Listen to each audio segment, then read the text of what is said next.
શહેરના ગોત્રી વિસ્તારમાં electric charging depot અને સિટી બસ ડેપોના વિરોધમાં રહીશોએ પોસ્ટર બેનર સાથે વિરોધ કર્યો. કાળી છત્રી સાથે વિરોધ કરી નાગરિકોએ પાલિકાના સત્તાધીશો અને અધિકારીઓને જીવન અંધકારમય ન બનાવવા માંગ કરી.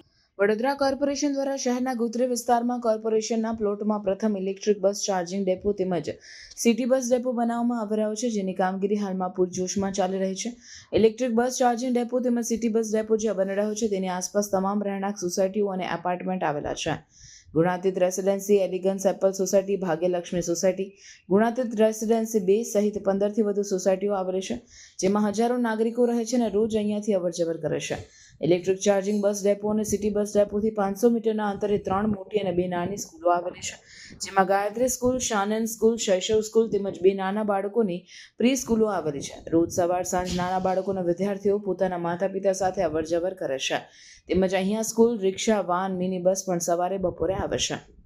ત્યારે રહેણાંક અને ગીચ વિસ્તારમાં બસ ડેપોનું કામ તાત્કાલિક બંધ કરી અન્ય સ્થળે બનાવવા માટે રહીશોની માંગણી છે. આજે મોટી સંખ્યામાં રહીશોએ બસ ડેપો ખાતે ભેગા થઈ વિરોધ કર્યો. રહેણાંક વિસ્તારમાં બસ ડેપોનું કામ તાત્કાલિક બંધ કરી અન્ય સ્થળે બનાવવા માટે રહીશોની માંગણી છે. મોટી સંખ્યામાં રહીશોએ બસ ડેપો ખાતે ભેગા થઈ વિરોધ કર્યો. રહેણાંક વિસ્તારમાં બસ ડેપોના કારણે કોર્પોરેશન રહીશોને મોતના મુખમાં ધકેલવા માંગશે.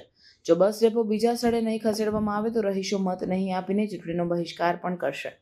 આ ઉપરાંત એલિગન્સ એપલ ડુપ્લેક્સ પાસેના 12 મીટરના ટીપી રોડ તરફ બસ ડેપોના એક એન્ટ્રી ગેટ તેમજ એક એક્ઝિટ ગેટ પણ બનાવવામાં આવી રહ્યા છે, જેથી ભવિષ્યમાં બસો શરૂ થશે ત્યારે તમામ બસો આ જ રૂટ પરથી અવરજવર કરશે, જેના કારણે ભવિષ્યમાં મોટા પ્રમાણમાં અકસ્માત થવાની ભીતિ છે. અનેક લોકોના અકસ્માતમાં જીવ પણ જઈ શકે છે, જેથી ગોત્રી વિસ્તારમાંથી બસ ડેપોનું કામ બંધ કરી અન્ય સ્થળે બનાવવા તમામ રહીશોની માંગ છે. જો નાગરિકોની માંગ 7 દિવસમાં પૂર્ણ નહીં થાય તો આગામી સમયમાં તમામ રહીશો ભેગા મળી ગાંધી ચિંધ્યા માર્ગે ઉગ્ર આંદોલન કરશે, તેમજ જરૂર પડશે તો કાયદાકીય લડત પણ આપશે. ઉદયકાંત મોચી ગુણાતીત રેતીમાં રહું છું. અત્યારે ગુણાતીત રેતીમાં 12 ફ્લેટની અંદર 12 ટાવરની અંદર 440 મકાનો છે. તદ ઉપરાંત ગુણાતીત રેતી નંબર 2, તદ ઉપરાંત એલિગન્સ એપલ અને હજુ બી ઘણા બધા મકાનો બનવા જઈ રહ્યા છે. હવે આ જગ્યાએ જો ડેપો બને તો એ ઘણા વિદ્યાર્થીઓ બી સવારે 6 વાગ્યાથી વાહન ચાલુ થઈ જાય છે, તો ઘણા અવરજવર ચાલુ હોય છે. તે ઉપરાંત નાગરિકોની અવરજવર પણ આ રોડ પરથી જ થાય છે. પેલી બાજુનો રોડ અમારો ચાલે એવો છે જ નહીં, એટલે આના 12 ફૂટનો રોડ, 12 મીટરનો રોડ છે. તો આ 12 મીટર રોડ પર જો અહીં ગાડી ઇલેક્ટ્રિસિટીનું વાહનનું એક્ઝિટ દરવાજા બને, ગેટ બને, તો we strictly oppose this type of work. It would be immediately stopped. And as per plan, there is a gate for 18-meter road, and now it is lifted to 12-meter road. How it can be possible? And your plan is showing that it will be on 18-meter road. Now it is lifted to 12-meter road. How it was possible? So your plan could be changed accordingly. And as Nitin Bhai Patel has appeared to lift this gate from 12 to 18-meter road, it will be in return or it will be return. And if this is not done, we will oppose by giving Avedan Patra and by Hartal Gandhi Chizya Marg we will go. Corporation દ્વારા electric charging station depot સાથે city bus depot અહીંયા બનાવવાની જાહેરાત કરી છે, તેનું કામ પૂરજોશમાં ચાલી પણ રહ્યું છે.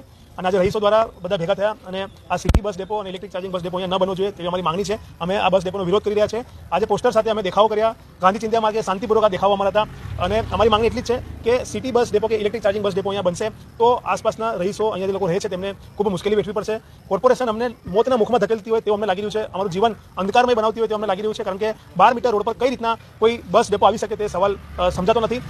જે અમને જાણકારી મળી છે કે અગાઉ સિટી બસ ડેપોનો જ્યારે પ્લાન મંજૂર થયો ત્યારે 18 મીટરના રોડ પર ગેટ બનાવવાના હતા, પરંતુ કયા વ્યક્તિના કહેવાથી, કયા નેતાના કહેવાથી, કયા અધિકારીના કહેવાથી આ ગેટ બદલવામાં આવ્યા તેનો ખુલાસો કોર્પોરેશને કરવો જોઈએ. અમને એવી પણ ઇન્ટરનલ માહિતી મળી છે કે 18 મીટરનો એક રોડ છે, ત્યાં એક બિલ્ડરની સાઇટ બની રહી છે અને તે સાઇટમાં કોઈ મોટા નેતાનું ઇન્વેસ્ટમેન્ટ છે અને તે નેતા નથી ઈચ્છતા કે તેમના 18 મીટર રોડ પર બસો દોડે, કારણ કે જો ત્યાં બસ દોડશે તો તેમની સાઇટના મકાનો નહીં વેચાય અને તે ડરના કારણે તેમને 12 મીટર રોડ પર 4 ગેટ શિફ્ટ કરી દીધા. એટલે અમારી એક જ માંગણી છે કે બસ ડેપો અહીંયા ન હોવું જોઈએ, બીજી જગ્યાએ ખસેડવામાં આવે, કારણ કે અહીંયા 5 સ્કૂલ છે, મોટી સંખ્યામાં વિદ્યાર્થીઓ રોજ સવાર સાંજ બપોરે અહીંયાથી પસાર થાય છે. જો કોઈ અકસ્માતમાં મૃત્યુ પામશે તો કોણ જવાબદારી લેશે તે સવાલ અહીંના નાગરિકો પૂછી રહ્યા છે કોર્પોરેશનને. અને અમારી એક જ માંગ છે, અને આ માંગ જો પૂરી કરવામાં નહીં આવે તો આગામી સમયમાં અમે કાયદાકીય લડત લડવા માટે પણ તૈયાર છે.